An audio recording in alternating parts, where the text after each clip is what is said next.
오늘의 말씀은 사무엘상 22장 1절에서 5절 말씀을 가지고 여러분과 함께 나누도록 하겠습니다. 사람의 끝이 하나님의 시작입니다 라는 말씀으로 여러분과 나누게 될 텐데, 1절서부터 5절까지의 말씀을 한 목소리로 함께 봉독해 올리겠습니다. 그러므로 다윗이 그곳을 떠나 아둘람 굴로 도망하매 그 형제와 아비의 온 집이 듣고는 그리로 내려가서 그에게 이르렀고, 환난당한 모든 자와 빚진 자와 마음이 원통한 자가 다 그에게로 모였고, 그는 그 장관이 되었는데 그와 함께한 자가 400명가량이었더라.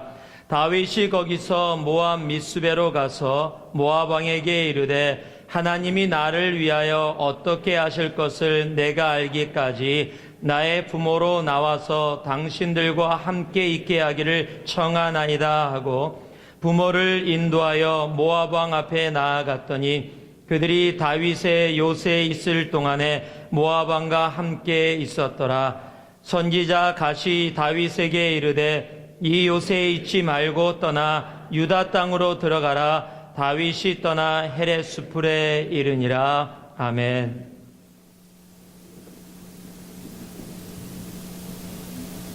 서로 한번 가장 환한 미소로 옆에 분 한번 보세요.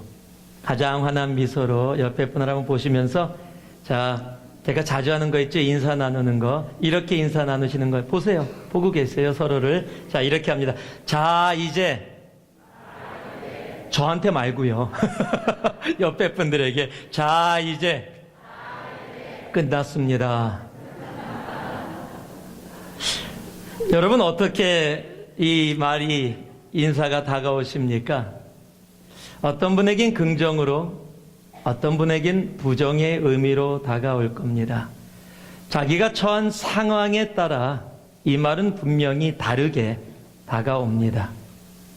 공부하기 싫은 학생에게는 자유의 말입니다. 치과에서 치료받는 사람에게는 공포에서의, 아픔에서의 해방입니다. 사랑하는 사람과 잠시밖에 만날 수 없었는데 그에게 이 말이 주어지면 그것은 헤어짐의 슬픔의 말입니다. 우리가 처한 상황에 따라 자, 이제 끝났습니다라는 말은 다 다르게 들립니다. 2013년 마지막 주일이 바로 오늘입니다. 이제 2013년 3일 남았습니다.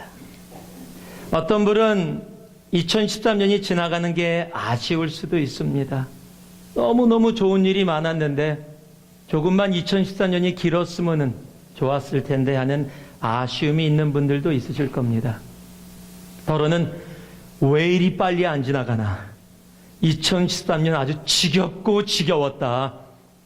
2014년이 와서 그래도 뭔가 다른 일이 내 삶 속에 있었으면 좋겠다라고 생각하는 분들도 있을 겁니다. 특히 2013년이 힘들었던 분은 2014년에 내 소망을 담기 원하는 분들도 분명히 있으실 겁니다. 그런데 시간이 지나가고 상황이 변해도 그런 꿈조차, 그런 소망조차 가질 수 없는 한 사람이 있었습니다. 그 사람이 오늘 본문의 다윗입니다.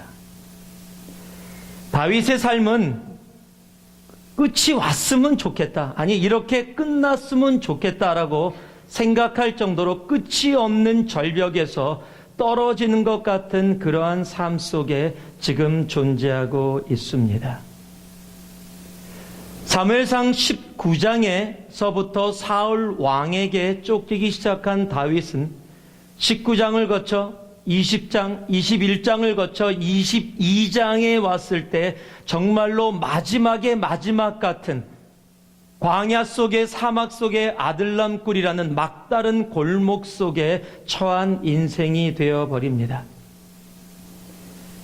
그는 왕궁을 떠나야 했습니다. 그는 가족도 떠나야 했습니다. 가장 친한 친구도 눈물 가운데 헤어져야 했습니다. 살아보려고 미친 짓까지 해봤습니다. 그리고 온 곳이 바로 오늘 성경에 기록된 아둘람 굴이라는 그저 사막에 있는 덩그러한 동굴, 인생의 막다른 골목입니다. 다윗은 하나님께 불평할 수 있었습니다. 하나님, 이게 뭡니까? 나름대로 목동으로 그래도 부유하진 않았지만 양들을 치면서 좋은 시간들을 보내고 있었습니다. 그런데 어느 날 사무엘이라는 선지자가 나타났습니다. 그리고 그에게 기름을 부었습니다. 그리고 이스라엘의 왕이 된다라는 겁니다. 그리고 나서 그는 승승장구합니다. 골리앗을 무너뜨립니다. 엄청난 일입니다. 전쟁에 나가서 나가는 곳곳마다 승리를 합니다. 백성들이 모여듭니다. 만만세를 부릅니다. 그리고 이스라엘을 다스리는 사울이라는 왕의 사위까지 되었습니다. 식사를 한 나라의 왕과 한 테이블에 앉아서 나눌 수 있는 모습까지 갔습니다. 그런데 지금의 현실은 그것과 너무 다릅니다. 여러분 아시죠? 높은 곳에 올라가면 올라갈수록 낮은 곳이 더 낮게 느껴지는 것이 인생입니다. 더 높은 곳에 올라가면 올라갈수록 떨어지는 아픔이 더 큰 것이 우리들의 삶입니다. 다윗은 왕의 사위까지 올라갔습니다. 그런데 이제는 그 왕이 자신을 죽이려고 하는 살아갈 길이 없는 인생의 마지막의 모습 속에 처해 있습니다. 하나님, 대체 왜요? 왜 내 삶에 이런 일이 이루어지게 하십니까? 분명히 다윗은 그렇게 할 수 있었을 겁니다. 그렇다면 하나님은 왜 다윗을 그런 맞다른 골목 속에, 인생의 끝과 같은 그러한 삶 속에 처하게 했을까요? 여기서는 분명한 이유가 있습니다. 왜냐면은요, 하나님은 그 다윗이 왕이 되기 전에, 하나님은 진정한 다윗이 하나님의 기름 부음 받은 왕으로서 이스라엘을 온전히 올바로 다스리는 그러한 진정으로 하나님이 사랑하는 왕이 되기 원했기 때문입니다. 다윗은 어떤 왕이었냐면요, The man after God's own heart, 하나님의 마음에 합한 자. 여러분, 이런 얘기를 들은 사람이 없습니다. 하나님의 마음에 합한 자, 하나님이 너무도 사랑하셔서 다윗의 자손을 통해 예수 그리스도가 이 땅에 태어나게 하실 정도로 하나님이 사랑한 자. 하나님이 그렇게 사랑한 자를 왜 이러한 인생의 막다른 골목에, 19장을 거쳐 22장까지 성경은 4장으로 기록하고 있지만 여러분, 우리의 인생의 4장은 정말 길 때가 있습니다. 왜 하나님은 그렇게 마음에 합한 자를 왜 이렇게? 바로 이유는 그겁니다. 하나님의 마음에 합한 자, 바로 그런 왕으로 온전히 서게 하기 위해서. 그래서 한 레슨을 다윗에게, 그 과정을 허락해 주시는 겁니다. 그것이 뭐냐면 바로 오늘의 말씀의 제목입니다. 다시 한 번만 따라해 주실래요? 사람의 끝이, 한번 큰 목소리로요. 사람의 끝이 하나님의 시작이다. 고마워. 네, 너무 고마워. 저렇게 해줘야 되는 거예요. 순수하게. 사람의 끝이 하나님의 시작이라는 것을 다윗에게 가르침으로써, 다윗이 왕이 되어졌을 때 자신의 힘으로, 자신의 능력으로 내가 왕이 돼서, 왜냐하면 사울 왕도 올바로 시작했거든요. 사울 왕도 이스라엘을 다스리는 그 시기에 겸손한 사람으로 올바로 섰었거든요. 그런데 지금의 모습은 하나님은 온데간데였고 자신의 힘으로 나라를 다스리고 있었던 모습을 보면서, 내가 왕이 되었을 때 너의 힘이 아니라 바로 내가 하나님됨을, 내가 진정으로 왕됨을 아는 왕, 그러한 왕으로 올바로 서게 하기 위해서, 하나님이 기뻐하시는 왕으로 서게 하기 위해서, 하나를 가르치기 위해서 이 인생의 막다른 골목과 같은, 앞이 보이지 않는, 아니 끝이 보이지 않는 이 상황 속에 허락하신 것입니다. 사람의 끝이 하나님의 시작임을 알게 될 때 우리는 이 땅 가운데 진정한 예수 그리스도가 부르신 왕처럼 살 수 있게 되는 겁니다. 너희는 택한 족속이요 왕 같은 제사장이라 말씀하십니다. 하나님은 우리를 제사장으로 왕으로 부르셨습니다. 그렇다면 사울 왕이 아니라 다윗 왕 같은 그러한 인생이 우리들의 인생이기를 소망합니다.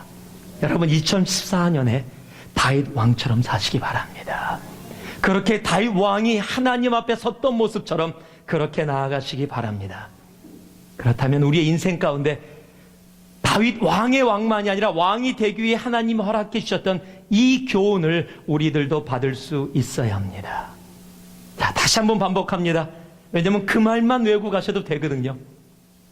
사람의 끝이 하나님의 시작이다.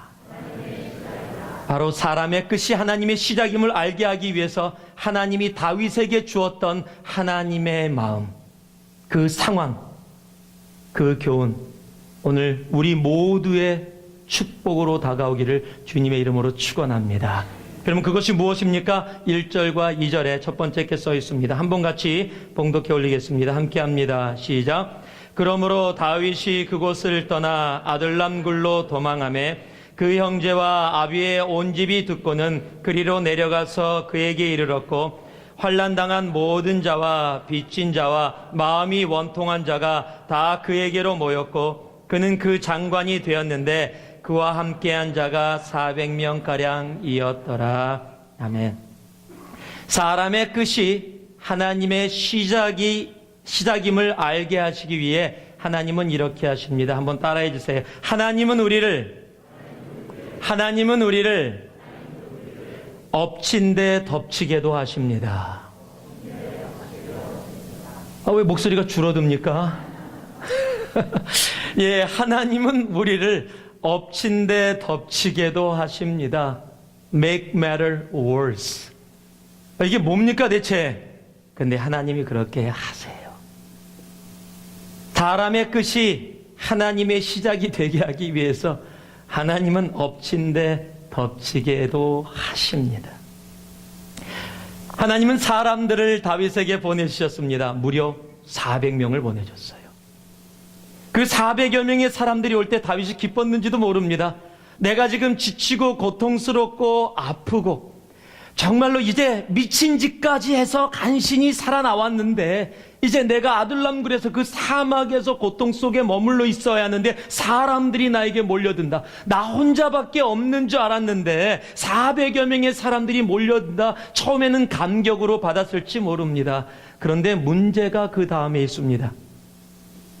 사무엘상 22장 2절에 보니까 환난당한 모든 자와 빚진 자와 마음이 원통한 자가 다 그에게로 모였고, 이게 정상적인 사람이 아닙니다.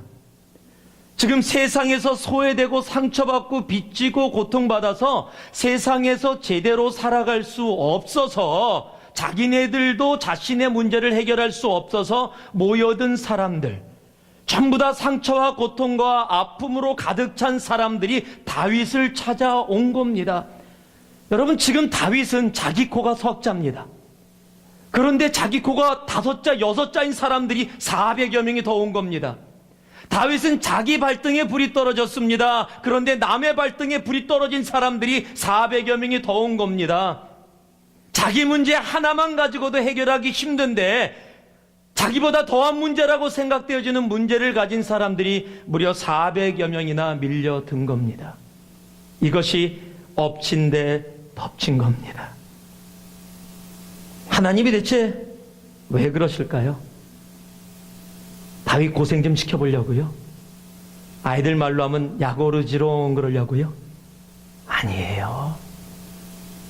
왜냐면은요, 사람들이 자기 문제를 포커스하기 시작할 때, 자기 문제에 빠질 때 그 결과는 분명히 뻔하기 때문에 그렇습니다. 그런데 다른 사람의 문제 속에 내 문제를 넘어서 나아가게 되면 그들의 문제를 해결하며 오히려 내 문제를 이겨나가는 모습을 하나님은 알게 되는 것을 아시기 때문입니다. 우리가 2년에 걸쳐서 필리핀을 다녀왔습니다. 필리핀에 가서 많이들 하시는 얘기들이 그래요. 우리와 자녀 같은 아이들이 손에 버짐이 있고 다리가 그렇고, 어떤 아이들은 태어나면서 그냥 지금 미국 기술로는 조금만 하면 전혀 문제없이 살아갈 수 있는데 그것을 할 수 없는 상황 속에 있는 아이들이 있으니까 그 모습 그대로 그냥 볼 때 너무 안타깝고 정말 아픈 마음이 들 정도의 아이들을 보게 됩니다. 이곳에서 편하게 사시던 분들이요, 거기 가서는 잠자리 불평 전혀 안 하십니다. 오히려 불편한 자리인데 어디 갔다가 오면 그 자리를 호텔이라고 얘기해요. 왜요? 지금 우리들이 아니라 우리들이 보고 있는 사람들의 고통을 우리들이 이미 알고 있기 때문에 그래요. 재작년에 갔을 때 한 젊은 친구는 야자수를 올라갔다가 야자수에서 떨어졌습니다. 그래서 팔이 부러졌습니다. 부러진 채로 거의 3개월을 그냥 살았는데요, 우리가 의료 선교를 한다니까 거길 왔습니다.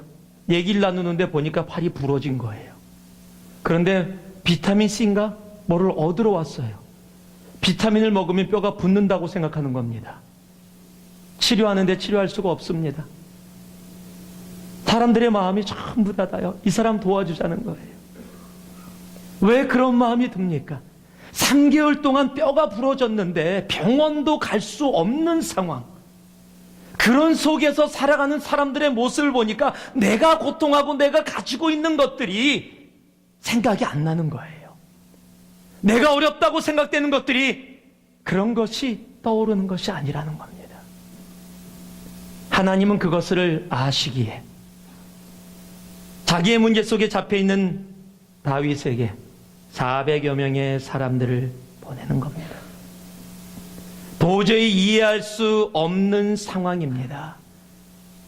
그런데 하나님은 자기의 고통의 무게에 400명의 무게를 더하셔서 그것을 통해서, 하나님, 이 일은 내가 할 수 없습니다. 내가 감당할 수 없는 일입니다. 내 하나도 감당할 수 없는데 하나님, 이 400명을 내가 어찌 감당할 수 있겠습니까? 하나님, 바로 그 이야기를, 그 고백을 듣기를 원하시는 겁니다. 바로 그 순간부터 하나님이 움직이십니다. 왜냐면요, 사람의 끝이 하나님의 시작이기 때문입니다. 이사야서 55장 8절을 보니까요, 여호와의 말씀에 내 생각은 너희 생각과 다르며 내 길은 너희 길과 달라서 하늘이 땅보다 높음 같이 내 길은 너희 길보다 높으며 내 생각은 너의 생각보다 높으니라. 바로 그겁니다. 하나님의 생각은 우리의 생각과 다릅니다. 그러기에 나는 내 하나의 문제도 해결할 수 없는 상황이라고 생각하는 바로 그 순간에 400명의 더 큰 문제를 나에게 더하십니다.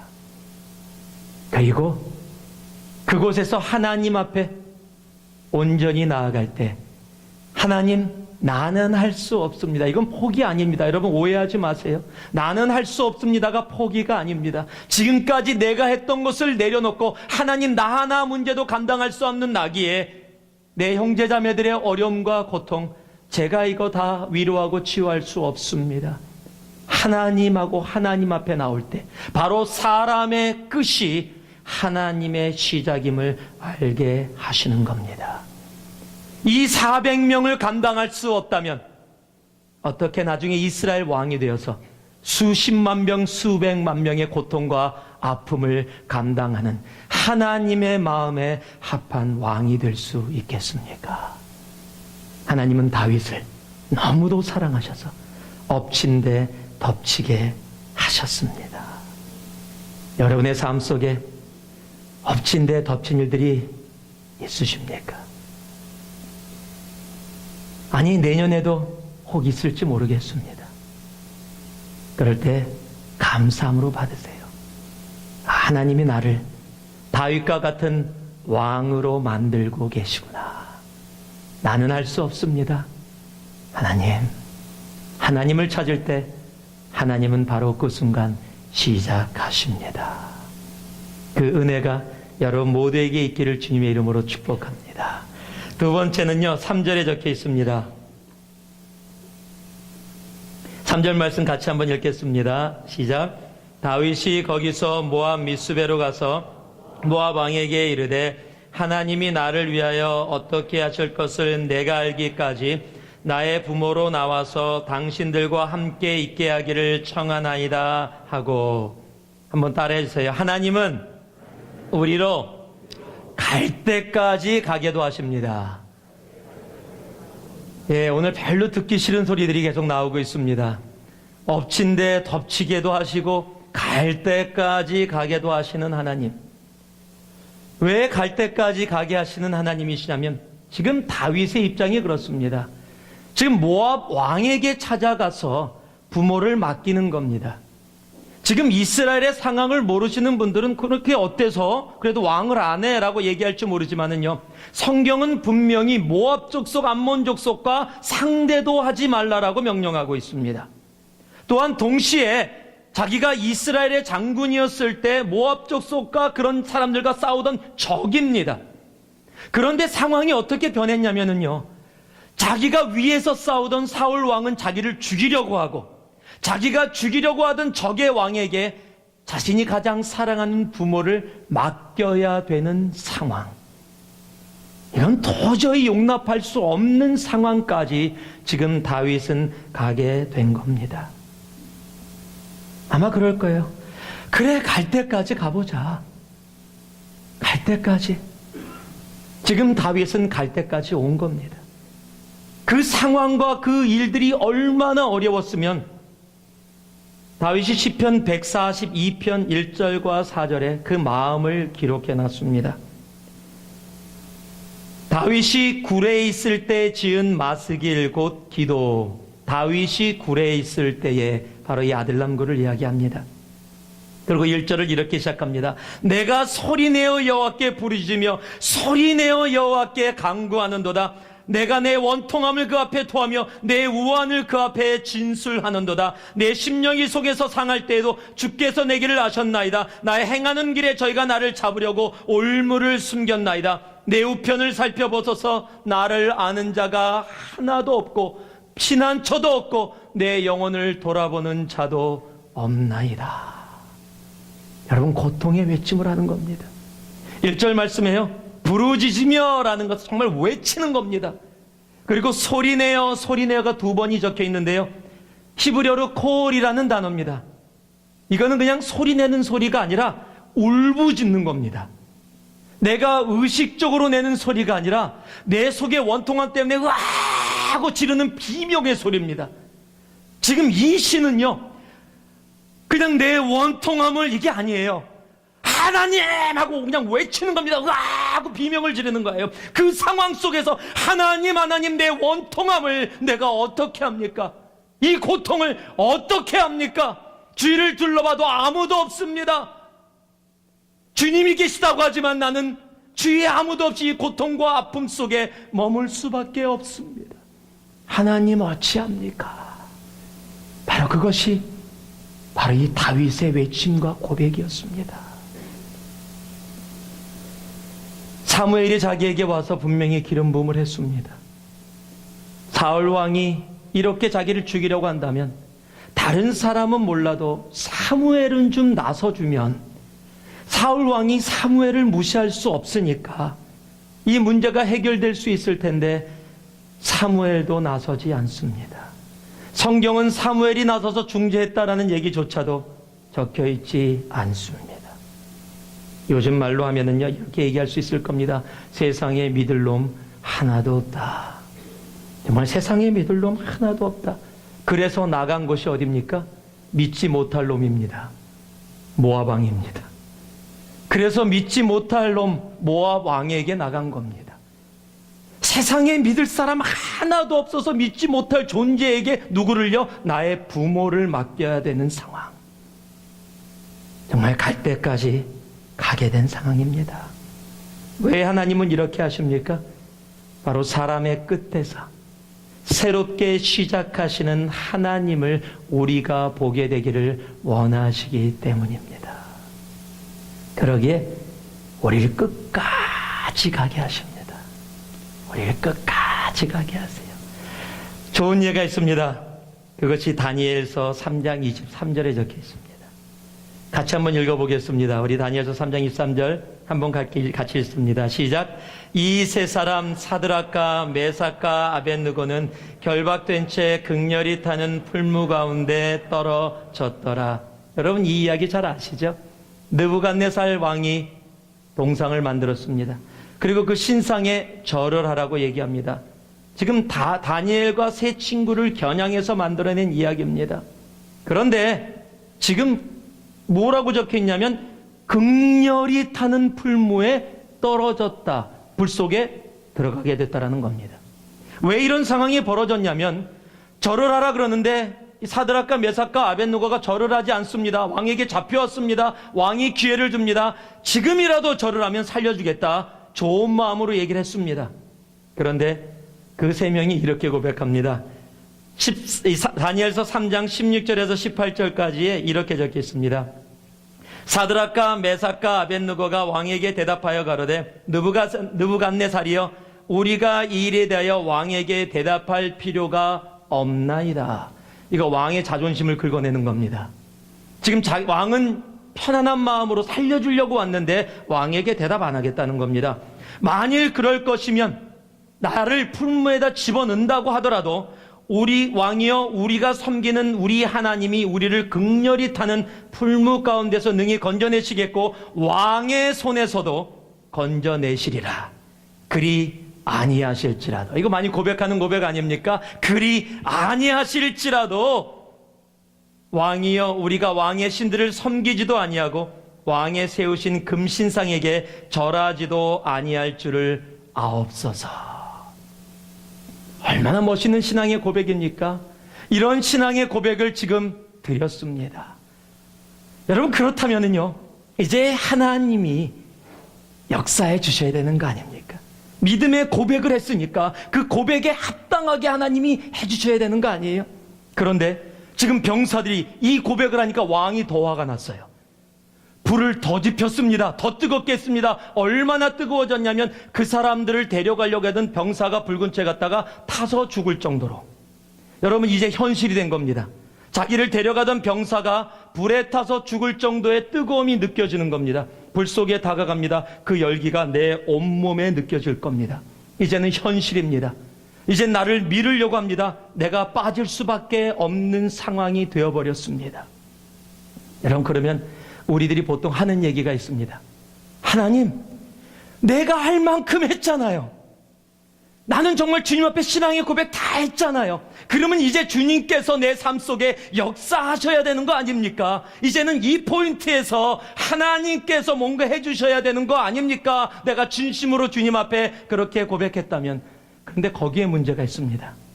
하나님, 내가 할 만큼 했잖아요. 그게 뭐예요? 아직도 내가 하고 있는 거예요. 내가 할 만큼 내가 하고 있습니다. 하나님, 내가 정말로 힘들고 어려운데도 이만큼 견뎌내고 있잖아요. 하나님, 내가 물질이 없는데도 이만큼 견뎌내고 있잖아요. 하나님, 내가 몸이 아픈 중에도 정말 정성 다해 주님 앞에 나아가고 있잖아요. 하나님, 지금 우리 가정 형편 잘 아시는데 이 상황 속에서도 내가 이만큼 견디면서 주님 앞에 나오고 있지 않아요. 하나님, 내가 할 만큼 하고 있는데요. 이제는 주님께서 뭐 하셔야 되는 거 아니에요? 내가 아직도 할 만큼 하고 있다라고 느껴지는 그 순간 하나님은 역사 안 하십니다. 왜요? 아직도 내가 하고 있는 겁니다. 그것이 아무리 영적인 얘기로 들린다 할지 몰라도 할 만큼 하는 동안은 내가 하고 있는 겁니다. 내가 하는 동안 하나님은 쉬십니다. 내가 멈추고 이제 더 이상 할 수 없다라고 내 영혼에서 고백을 할 때 하나님이 시작하시는 겁니다. 내가 할 만큼 무엇을 혹 하고 계시지 않습니까? 우리 그렇게 고백하죠. 불에 빠지기 전에 하나님, 신앙생활도 살아야 하나님께 영광을 돌리지요. 불 속에 들어가면 죽는데 살아야 영광을 돌리지요. 죽은 정승보다 산 짐승이 더 낫다고. 하나님, 살아야 내가 하나님께 영광을 돌리면서 뭘 하지요? 이렇게 죽어버리면 아무 의미 없지 않습니까? 그런데도 하나님은 대답을 안 하십니다. 그리고 오늘 읽었던 바로 다니엘서 3장 23절, 사드락과 메삭과 아벳느고는 결박된 채 움직일 수도 없고 탈출할 수도 없는 상황 속에서 극렬히 타는 풀무에 떨어졌더라. 죽음입니다. 끝입니다. 사람의 끝에 들어갔습니다. 그랬더니 어떤 일이 벌어집니까? 분명히 3명이 떨어졌는데 느부갓네살 왕이 놀랍니다. 어찌 3명인데 그림자가 넷이냐. 불에 떨어지는 그 순간 이들은 주님 품에 갑니다라고 고백했을지 몰라요. 내가 할 수 있는 것은 아무것도 없습니다. 하나님 주님 앞에 갑니다. 그 사람의 끝에 하나님이 시작하십니다. 그 극렬히 타는 풀무에서 머리털 하나 타지 않고 우리 주님께서 그 3명을 지켜주시는 겁니다. 하나님은 우리가 갈 때까지 끝까지 가게 되기를 바라십니다.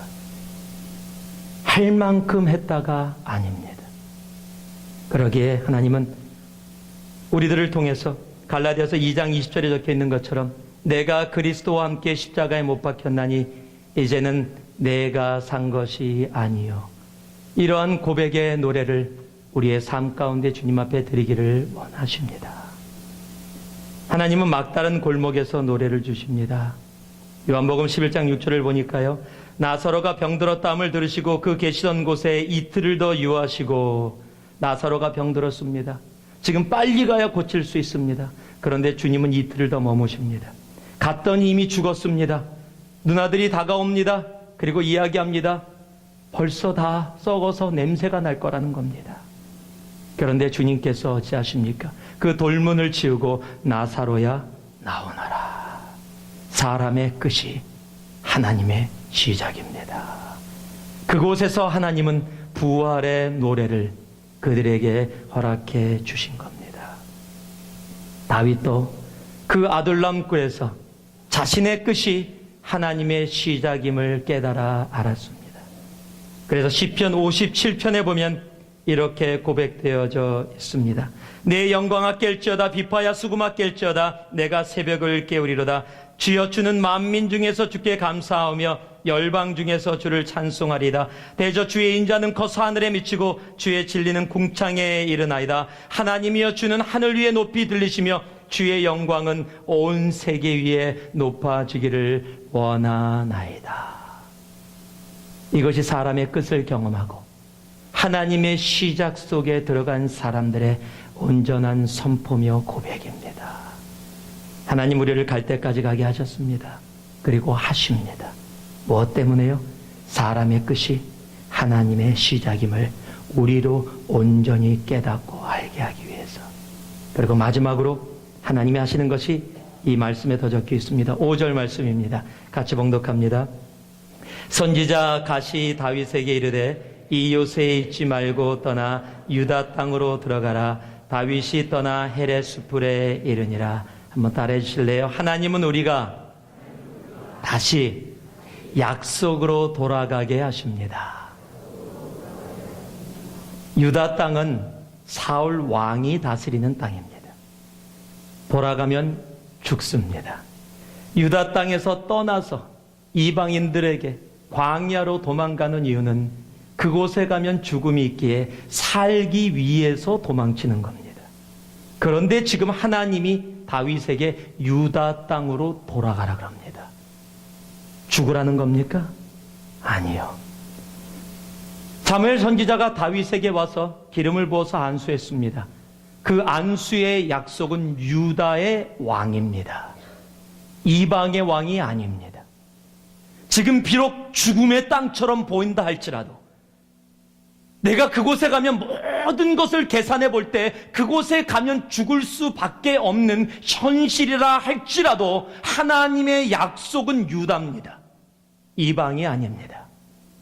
그의 기름 부음 받음은 유다 땅의 왕이지 이방 땅의 왕이 아닙니다. 하나님이 다윗에게 유다로 돌아가라는 하나님의 말씀은 그 약속으로 다시 돌아가라는 겁니다. 내가 보기에 그 약속의 땅이 죽음의 땅처럼 보여지고 내가 보기에 그 약속의 땅은 살 소망이 없다라고 보인다 할지라도 하나님의 약속이 그곳에 있기에 그 약속으로 다시 돌아가라는 겁니다. 우리는 그 약속으로 돌아갈 수 있어야 합니다. 아무리 죽을 것 같은 상황이라 할지라도 그 약속으로 돌아가면 하나님이 시작하십니다. 누가복음 24장 32절에서 33절을 보면은요, 저희가 서로 말하되 길에서 우리에게 말씀하시고 우리에게 성경을 풀어주실 때 우리 속에서 마음이 뜨겁지 아니하더냐 하고 곧 그 시로 일어나 예루살렘에 돌아가 보니 11 사도와 및 그와 함께한 자들이 모여 있어. 여러분이 잘 아는 엠마오로 가는 제자입니다. 그가 예수의 죽으심 때문에 낙담하고 절망해서 모든 걸 버리고 자기의 고향으로 돌아가고 있었습니다. 그때 예수님이 다가오셨습니다. 알아보지도 못했습니다. 그가 말씀을 풀어서 해석을 해줬고 그 말씀을 들으며 눈이 떠지고 마음이 뜨거워져 보니까 예수님이셨습니다. 그것을 깨닫는 그 순간 그들의 삶에 왔던 것은 무엇입니까? 예루살렘으로, 그 약속의 땅으로 다시 돌아가는 겁니다. 여러분, 예수를 알면 약속의 땅에 돌아가게 돼 있습니다. 하나님의 약속으로 돌아가야 그곳에서 하나님의 약속이 시작이 되어집니다. 하나님의 약속은 이것인데 하나님의 약속 밖에 벗어나서 하나님 대체 왜 역사 안 하십니까? 이거는 어리석은 외침입니다. 하나님의 약속으로 돌아올 때 이미 하나님은 그 일을 시작할 준비를 다 마쳐 놓으셨습니다. 또 한 예가 있습니다. 여러분이 잘 아는 아브라함입니다. 가나안 땅 약속의 땅으로 보내셨습니다. 그런데 그곳에 기근과 어려움이 왔습니다. 그랬더니 창세기 12장 9절과 10절은 이렇게 적혀 있습니다. 점점 남방으로 옮겨갔더라. 어디까지요? 애굽까지. 그리고 믿음의 조상 아브라함이 어떤 일을 벌립니까? 아내를 팔아버립니다. 믿음의 조상이라고 도저히 볼 수 없는 행동을 그곳에서 합니다. 하나님의 강권적인 역사로 그를 회복시키시고 돌려보냅니다. 어디로? 다시 가나안 땅으로. 그랬더니 13장에 뭐라고 적혀있냐면 그가 주님 앞에 단을 쌓았던 곳에서 다시 주님 앞에 주님의 이름을 불렀더라. 다시 믿음의 조상으로 회복되어지는 겁니다. 약속으로 돌아가시기 바랍니다. 장소를 이야기하는 것이 아닙니다.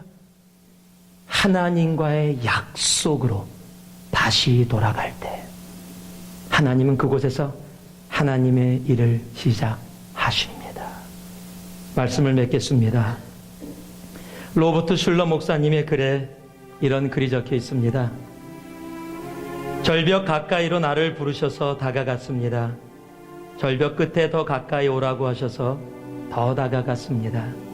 그랬더니 절벽에 겨우 발을 붙이고 서 있는 나를 절벽 아래로 밀어버리는 것이었습니다. 물론 나는 그 절벽 아래로 떨어졌습니다. 그런데 나는 그때까지 내가 날 수 있다라는 사실을 알지 못했습니다.